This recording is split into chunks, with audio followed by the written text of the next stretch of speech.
And it's always been interesting to me. It's been interesting to me, this whole concept of reality and where are you? Somebody if somebody says point to where you are in yourself. When you ask people a lot of that, they point to their heads like they're in their mind. Mhm. Um, and so I've read a lot of stuff, I've experienced a lot of things about different places that we are, or where we are, or who we are, or what we are. And so I love these kind of stories of um, experiences that people have that are in the out of the normal awareness, I guess. So I just always find it interesting, that school system. Yeah, it's fascinating. I find these moments actually, I must say, the most influential in my life, if you can Mm. say, the most precious, the most expanding and impending. And it feels they are out of thought. It Mm. feels like in these moments I enter a state of completeness Mm. and clarity, which on a daily basis for me is a oh wow, is just difficult. Mm. And in these moments, it's immediate, it's unquestionable, it's just one. Mm. It's beingness and create, like it's beingness and creatingness in one. Yeah. It's just and it they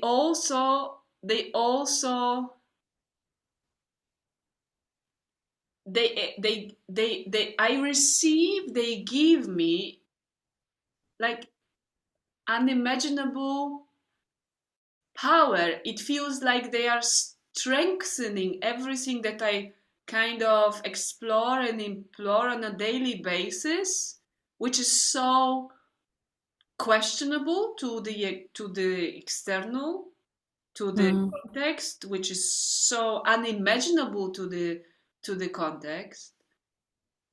It feels like everything, this experiencing, it feels like I can settle more into it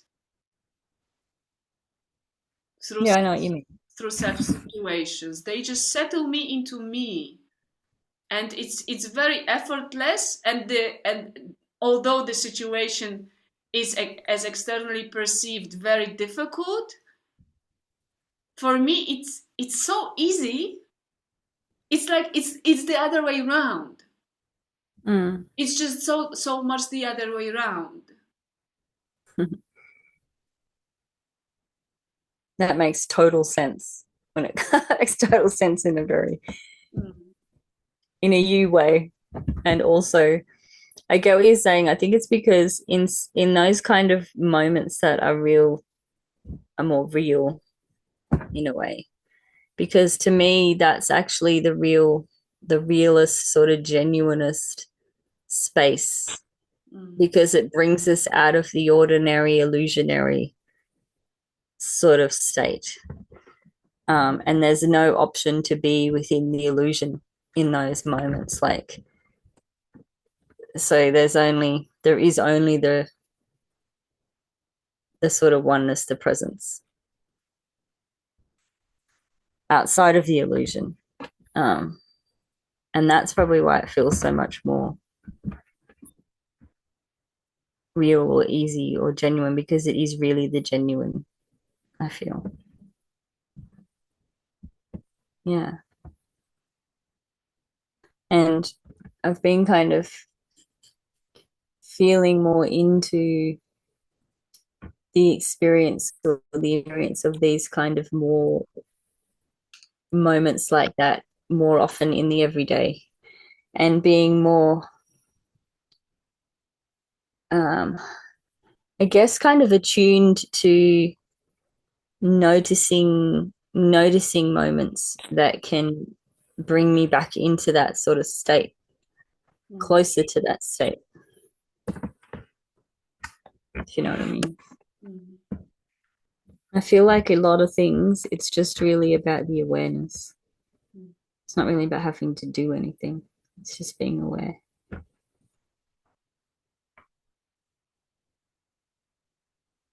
Hmm.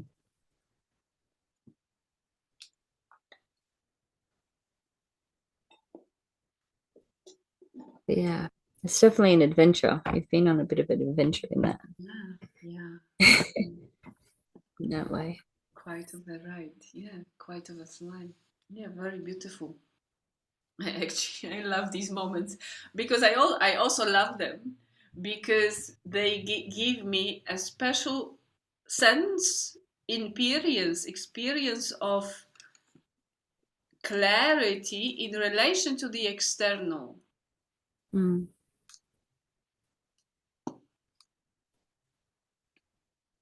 Yeah, Mm. as if they give me the right to be in relation to the external.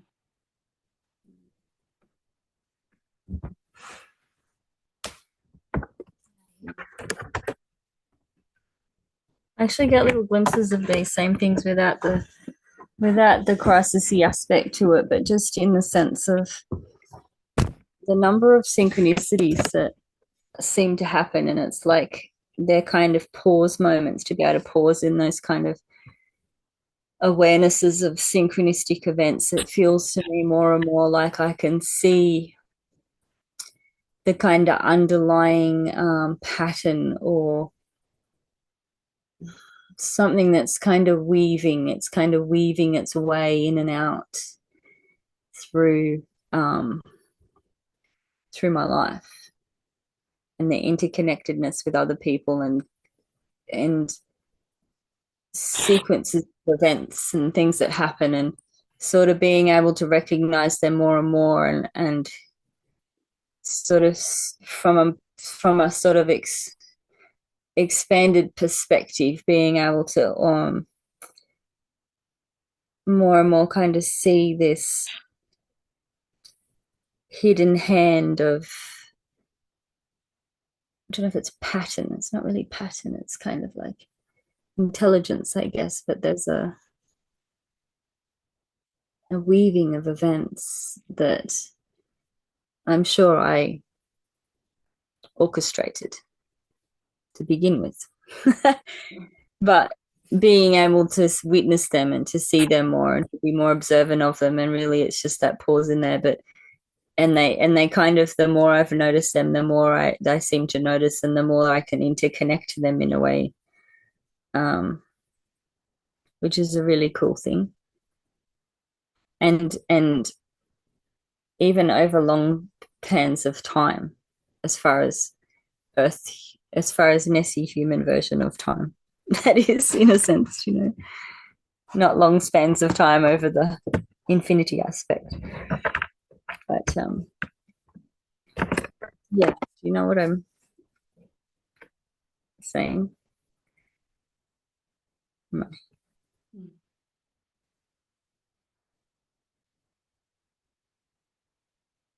Mm. I guess this is what I was telling you too about your writings, because the we infinity on earth aspect is, it's almost like all of these pieces that have been gathering as aspects of myself over time, Mm. and they, little parts of them pull together in little bits, like almost like a puzzle coming together, a jigsaw puzzle, creating a picture. And um, it's almost like I no sooner see the picture and feel this kind of like wowness, and a sort of a sense of stability in that. Um, and you yourself or your writings, or just sometimes the combos we have, or um, sometimes just the usness. It can be something that kind of like gets all the puzzles again and throws them all around, all the pieces, and throws them all around everywhere again, and almost goes, what was that picture again? And then I go, wait, like what? You know, there's this sort of for a second at the you just what the puzzles will fall apart again. This can't be right. And then it's like this kind of awareness that in that there's an alignment in that space as well, like in that state of not together, there's a togetherness, there's a completeness and a wholeness in that space as well. And actually I was thinking, because I just finished doing the she recording thing with Bruce, when I was listening to my own voice speaking that that came through me about she, it was interesting because of this whole aspect of experiencing the self as the light. I felt when I read your writings, the last one I was reading, I think it was the dolphin one, there was a point there where I kind of felt like I disintegrated all of the me back into the darkness and into the nothingness. And then I was in that space for a while, and once I felt calm within that space, I started to see like aspects of the light, but they were moving and they were in this fluid motion all over the place. And I kind of just wanted to follow them out of curiosity, out of sort of delightful curiosity. I wanted to follow these aspects of the light wherever they were going. I didn't want to be them. I just wanted to sort of witness them in a way, like just sort of, and just get a little kind of a taste of each of their own unique kind of journey as the light, where they were going, how they were feeling, why they were going there, just kind of, but not in a conscious analytical way, just in a kind of an experiential kind of a delightful, joyful kind of like curious way. Yeah. So, and those little sparks of light are kind of like your words. Like, it's like following them. It's like following them out of curiosity. And yeah, that was the experience I had that sort of was super emotional. And why am I telling you this in relation to this conversation? It's very relevant and it's very touching and it's very true. It very much relates to the space-time dimension, reality, continuum, universe, multiverse, whatever source, where I am in this sense of what is true to me and how these writings appear and evolve and disappear. It's very relevant. It's very relevant. It's touching into the essence, what you've just said. And I guess that's why I brought it up, because we were talking about these moments within that happen in life, like what happened with you recently, and these moments where you kind of feel, it's kind of that feeling in the sense of being when you're outside of the illusion, and there's almost like there's an element of disintegration because it's the, but within the disintegration, with outside of the illusion, when you're in that space, there is that. Say once more. Completeness in that. There's a more, the real sort of a space. It's like there's a beauty in it. There's a stillness. There's that completeness, and it kind of it reminds me, actually, not kind of reminds me, but those times when we sit in being and can come into that place the she space, the we am space, and there is this kind of infinite, that kind of completeness in the presence, in the stillness of the present, in that space, in that now space, and in that kind of omnipresent way that it's that kind of a feel, I guess.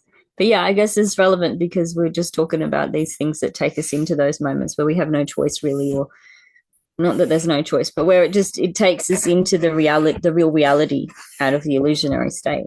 And then there's other times where we consciously take ourselves there. Yeah, and I also feel that this is very choiceful. That this is very choiceful. That it's that this experience is based on choice. Mm. Well, that's why I was asking you that question I had at the end about the choice in there, or the will, or the desire, whether we remember it or not. And becoming more and more aware of the fact that really consciously everything within our reality is something we are creating. The external world is really a reflection of an internal aura. It's more of a projected world than a reflection of the real world, in a sense. The words, I don't know how you manage to find these amazing words that you find. Beautiful. That's another question I was going to ask you another time, actually. But I've got all these questions I want to ask you, but I keep deciding to wait until we do our interview where I can interview Alexandra and ask her all these things as part of the podcast.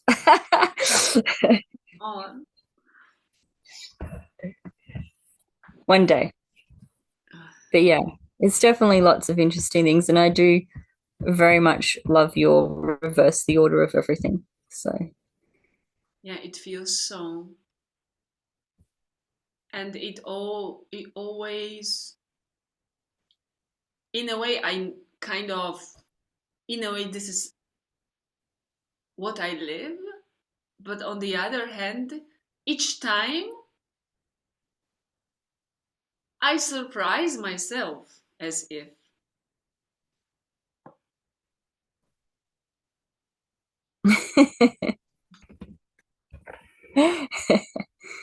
Yeah.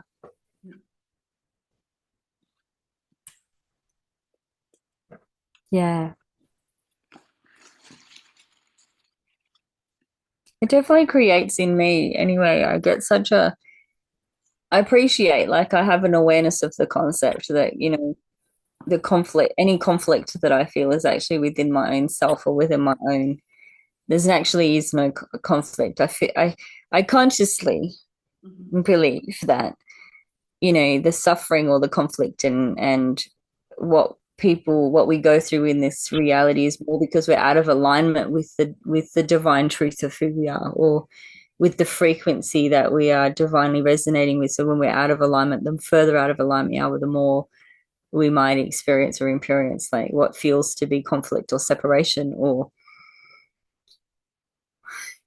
anything that's in those lines of emotion, experience, and that it's coming into the oneness, or really understanding, believing, knowing, remembering that there is only one. There is only one. And therefore there's nothing to be in conflict with. So obviously when I feel the conflict, I know, what is this conflict? This is me creating a question, or not accepting and then accepting a state of being or awareness, or us being in a state of forgetfulness. I'm not sure the right words to use there. Anyway, I think you perhaps are on the what wavelength of what I'm saying. But yeah. And I'm bringing up this thing about the conflict because there's aspects to the instability that arises in me from those kind of moments that you're talking about. There's a part of me that loves these real raw reality moments and wants to run towards them at every cost. And then there's another part of me that feels quite so destabilized by them that kind of wants to run the other way and go, ah, because it's the integration of them in my world. And I think, well, I'm not going to say that thought because I know it too is incomplete and limiting, and it's only my limitation, so I don't want to speak it. But yeah. So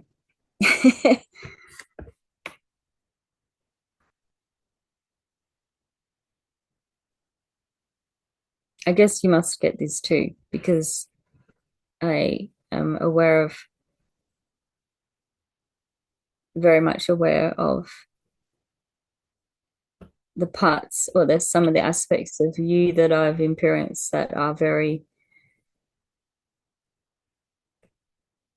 out of the illusion in that more real kind of beyond place. And I'm also aware of the fact that you are also a person who that goes through the same kind of challenges and everyday things and stuff that, you know, um, Yeah, for me, the most destabilizing are like, again, it's the opposite.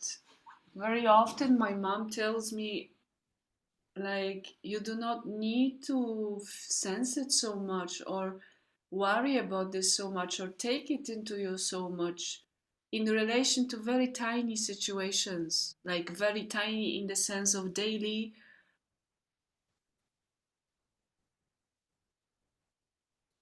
happenings,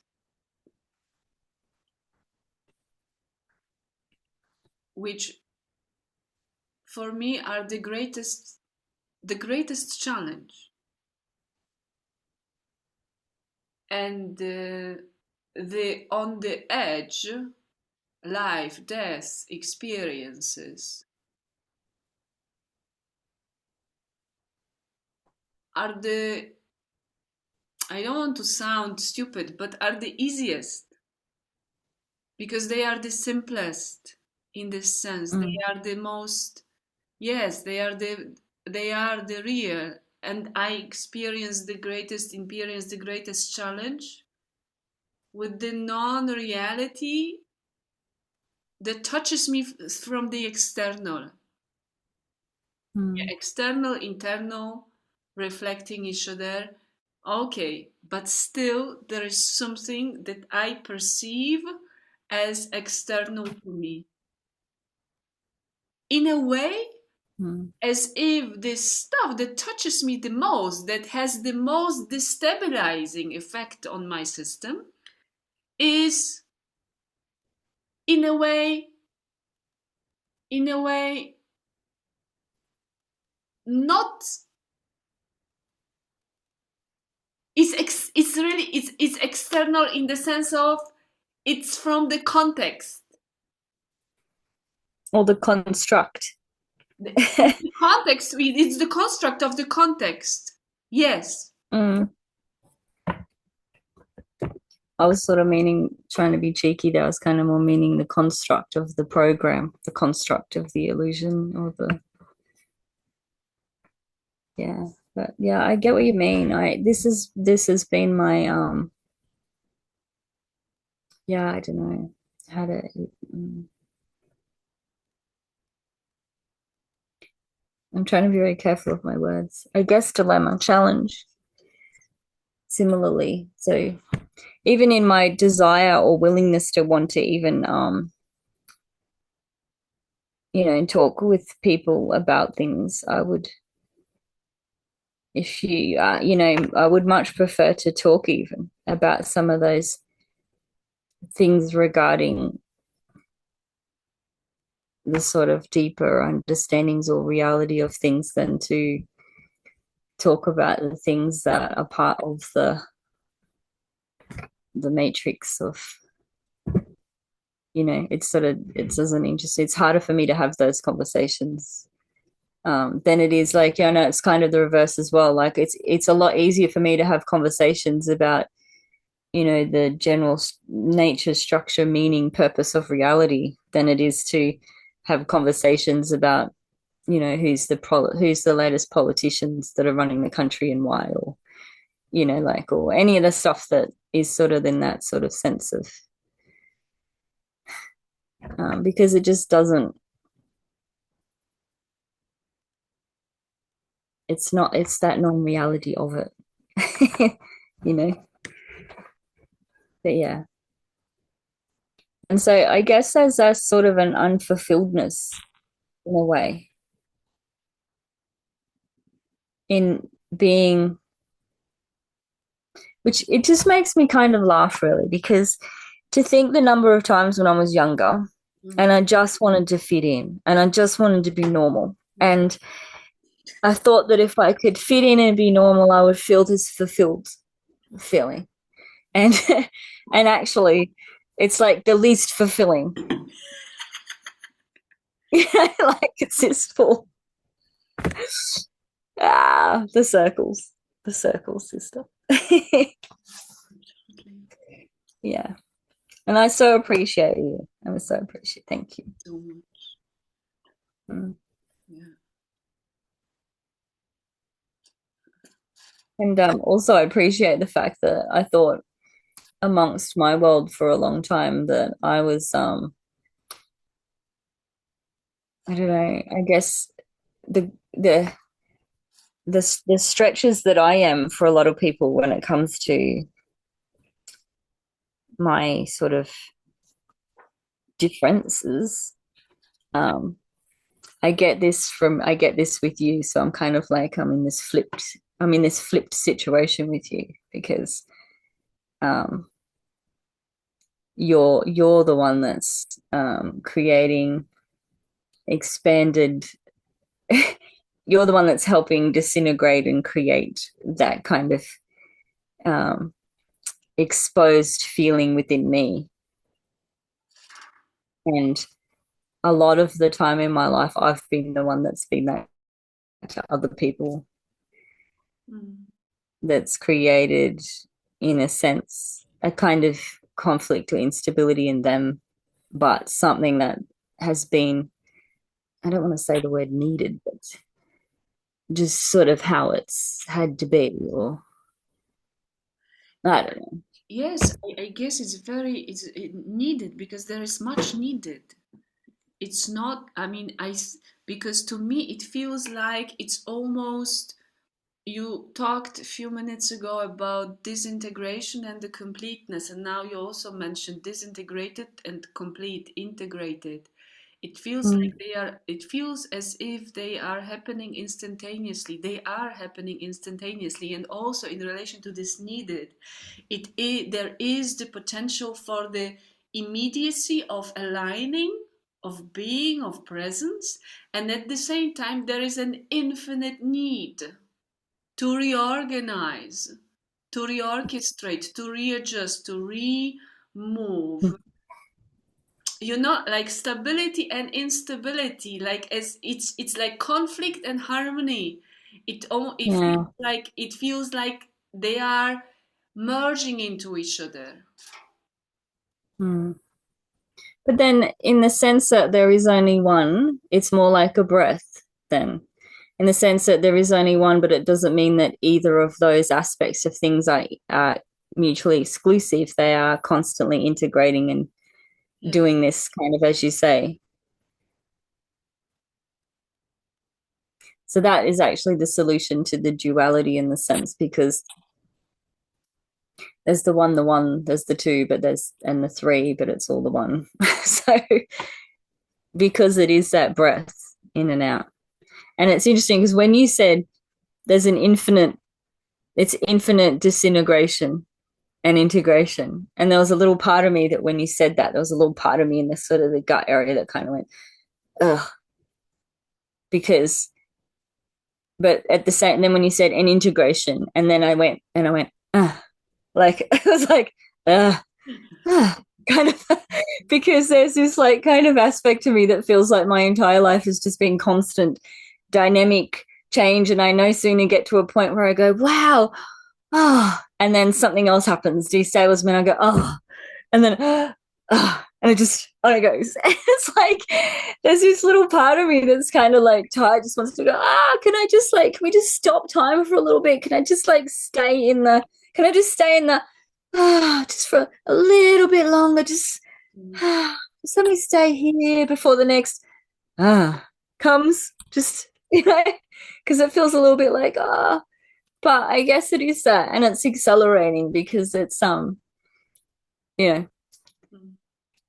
when you say you're on this path where you're in a surrendering state um to God's self, then God also includes dog. yeah, that's why I don't like using this word. I noticed you've said this before, dog God. So it's really this kind of, it's fun. It's But really wait, when you say dog God, are you meaning the essence of kind of drawing the attention to the fact that dogs are gods as well? Or are you just kind of, is there a different meaning into why you draw attention to that flip in the word? Because I know there's a lot of flips in words. You yeah, know this. yeah, there is, but I guess these flips of words, they also, yeah, that there is God within dog. This is no doubt. But the point is, with the flipping, the point is that the opposite meaning association is programmed into it, is used. Mm. Yeah, I get you with that, like live and evil and lived and devil and um there's a lot of them. But what I wonder though is what do you, because I've had this issue lately actually of what do you call, I used to say God, goddess. I used to do goddess because I didn't like the connotation with God. I don't like the connotation with any of them because they've all got loaded meanings, messages, perceptions, programming into them. So, for a while there, I was using Great Spirit. I was using all that is because, um, God's self. I don't know what to really call I guess the I am. I was actually, Mhm. um, yeah, and coming to this real different awareness in, I'm just going to be quick in this, I know we're running out of time, but this real different kind of awareness of some of the religious programming that I went through as a child, and understanding sort of Jesus's message more in a metaphysical Christ consciousness way, expanded way, than in the way, the control limiting way that I was taught them. And so the my grandma had this thing on the wall when I was a kid that said, I am the way, the truth, and the light, and no man comes to the Father but by me. And it was a Jesus quote. And of course, we had a limiting aspect to that. And the way I see that now being, nobody comes, you can't, the way to God is through the I am, is to understand that I am is the way, I am is the light, I am is the path. And it's the remembering of the I am that allows us to find the God within. And so looking at a lot of these different understandings of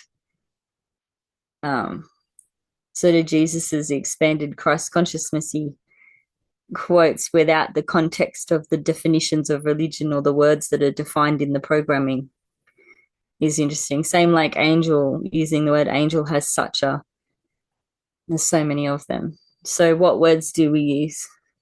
What do we use words? Hence the reason I think there's so much more light language coming out, that's sounds and tones and things that we understand intrinsically and that affect our coding and our body and our remembrances without them being words that we identify in human languages.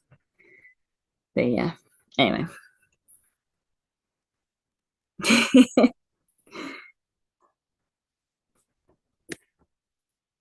I love these kind of conversations. Thank you, sister. Thank you, sister. Are you needing to go and eat now? Yeah, I guess it's perfect time for me to go down and have my, yeah. and I'm going to head off to bed. But it's really great talking with you again, Of sharing course. these kind of Mm, yeah. the Thank depth. No, thank you. you. Much love.